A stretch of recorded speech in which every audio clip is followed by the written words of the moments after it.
Reef Beef with Ben and Rich. This is a great podcast show. We also have Humble Fish, everything you need to know about quarantining fish.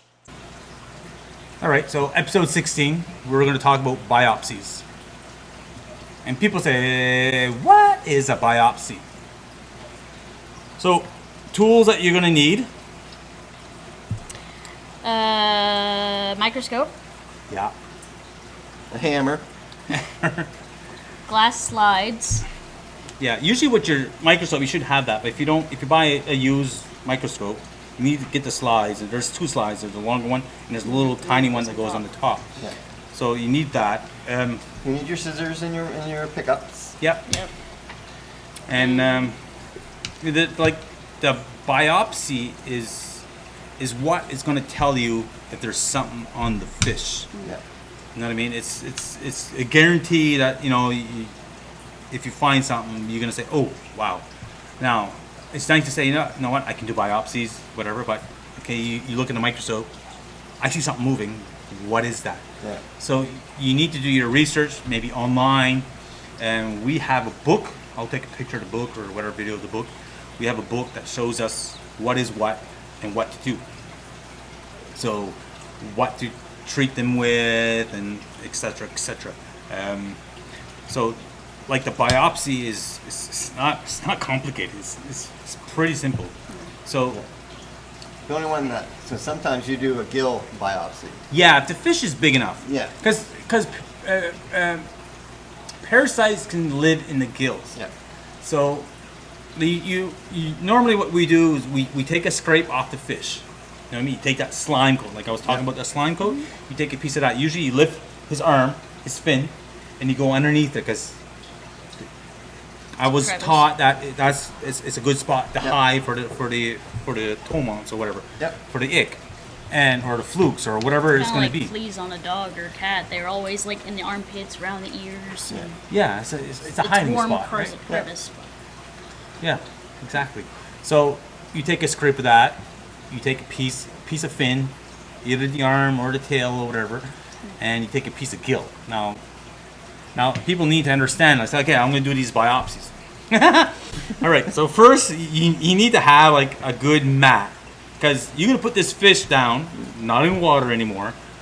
First thing he's going to do, he's going to do this. You need to let him settle. He needs to get on there. Usually what we do, either take a cloth or something, cover him, or we take the fish net and hold him down. If you saw the videos we did about the lip on the striper yes, bass, yeah, we left yeah. him in the net. So, and we're talking about a big fish there. So he was, Yeah.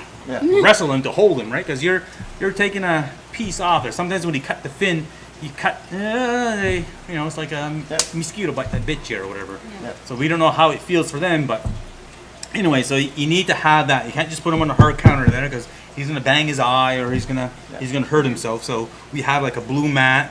We put him on there. It's like almost like a memory foam. You know what I mean? Kind of silicone-y. Kind of silicone. Yeah. Yeah. So we put him on that, then we hold him down. We'll do videos of that because we got to do the biopsies on the fish downstairs. Yeah. And so we take a scrape, we take a piece of fin, we take a piece of gill. The piece of gill is difficult because you got to open the gill up. You got to go in there with scissors and cut a piece of gill off. Yeah. So if he's gonna flop, you got pointy scissors like this, you can stab him, right? Or you can hurt him. So you got to be careful with that. Caitlin helps me a lot with that, and we just go in there, and she's not scared of doing that stuff. I'm impressed, yeah. So, open the gill, take a piece of gill and put it on the microscope, and you look in the microscope. And you look in the microscope, you got the slide. So you got the slide like this and get that little screen. So usually on one fish, I'll do 3 spots. So one is the scrape, one is the tail, one is the gill. Yeah. Thanks. Yeah. Anyway, so you have to go all the way around. It's not looking at one spot. You got to go all the way around with the microscope. So you got this 2 little balls that you turn that moves the plate around. So you're scanning the whole area of that little plate. Then you go to the next one. You scan the whole area, like this. You just keep scanning if you notice something. So that is doing a biopsy. And I'll be honest with you, that is the best way. Then you can say, oh, you know what? Ooh, look at that. That's a fluke. What do I do for flukes? Oh, that's ick. What do I do for ick? This is velvet. What do I do for velvet? So there's a bunch. What's the one for chromis a lot? Euromia. Yeah, Euromia. You know you. Yeah. Clownfish will get wild caught. Clownfish will get that Yeah. too. And, yeah. So you need to know what it looks like. You look in the microscope. Okay, what is it? So you need that book, or you need to verify. I'm not sure. I've never looked online. If there's a website that shows that this is what it looks like, this is what this looks like, this is what flukes look like. Might be Humble.fish. Might be something on there, but Maybe, but I never looked and really looked Yeah. at it. but that is doing biopsies. Yeah. So pretty simple. Yep. All right. Anything else to add to that? No, I think I'm done with that. You're done with that? Yeah, I'm not gonna tell all my tricks and trades though, but this, yeah. But All right. yeah, Thanks for watching. cool. So what are we on to next? Number